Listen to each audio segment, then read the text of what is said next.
جب سے انسان اس دنیا میں آیا ہے، انسان اس چیز کی تلاش میں ہے، انسان اپنے آپ کو سمجھنے کی کوشش کرتا ہے کہ میں کون ہوں، اللہ تعالیٰ کی ذات کون ہے، ہمارا اللہ تعالیٰ کی ذات کے ساتھ کیا رشتہ ہے، ہمیں اللہ تعالیٰ کی ذات نے کیوں پیدا کیا۔ اگر ہمیں اللہ تعالیٰ کی ذات نے عبادت کے لیے پیدا کیا تو اللہ تعالیٰ کی ذات کے ہاں تو بہت سارے فرشتے ہیں جو اس کی عبادت کرتے تھے، ہماری ضرورت کیا تھی۔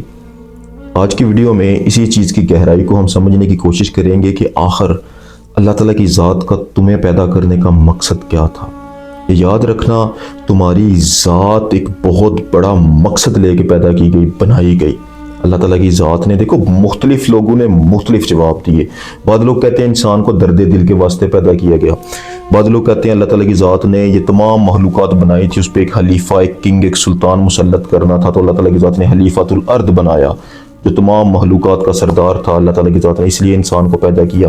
بعض لوگ اس سے بھی ڈیپر چلے جاتے ہیں، بہت گہرائی میں جا کے بات کرتے ہیں، کہتے ہیں کہ اللہ تعالیٰ کی ذات کے اندر اشتیاق تھا، اللہ تعالیٰ کی ذات کے اندر شوق تھا خود کو دیکھنے کا، اپنی پہچان کروانے کا، خود کو جاننے کا۔ تو اللہ تعالیٰ کی ذات نے ایک آئینہ تخلیق کیا جس کے اندر اللہ تعالیٰ کی ذات خود کو دیکھتی ہے۔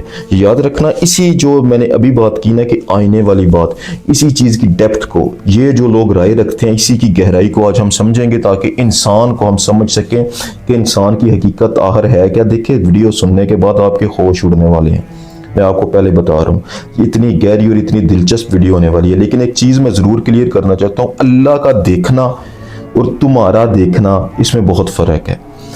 ہم آئینہ دیکھتے ہیں ایسے جیسے ہم یہاں پر بیٹھے ہیں، وہ سامنے آئینہ ہے تو اس آئینے میں ہم اپنی صورت کو دیکھتے ہیں، یہ ہمارا دیکھنا ہے۔ آئینے سے مراد، پہلے آئینے کو سمجھو نا، انسان آئینہ ہے لیکن وہ کیسے دیکھتا ہے؟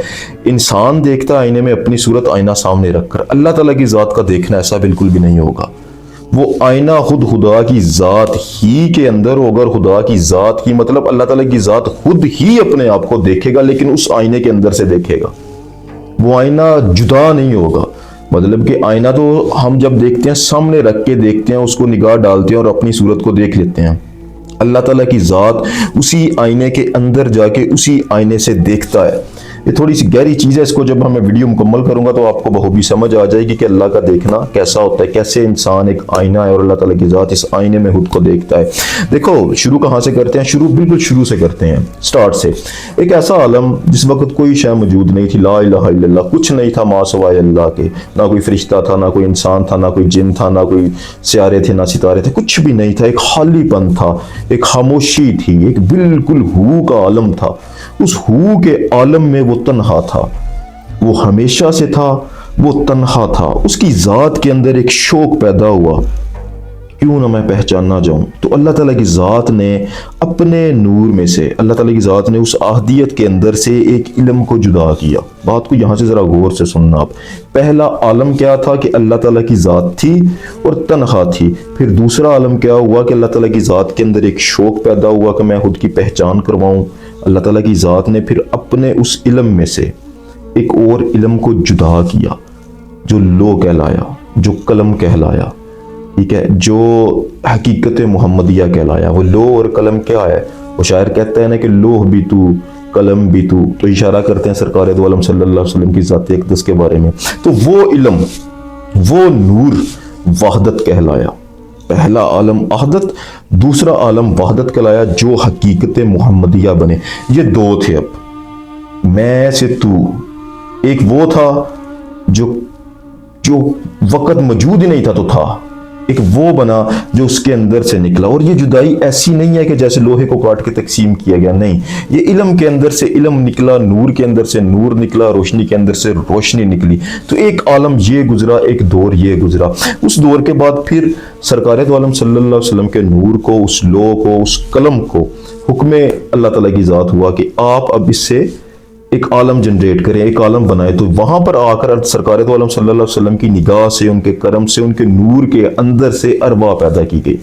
ارواح پیدا ہوئی صف در صف، اور گروہ در گروہ وہ اپنے اپنے مراتب کے حساب سے کھڑی ہونا شروع ہو گئی۔ ادھر سرکار دو عالم صلی اللہ علیہ وسلم کے نور کے اندر سے ارواح پیدا ہوئی، ادھر اللہ تعالیٰ کی ذات کی احدیت کے اندر سے اسماء کا علم پیدا ہوا۔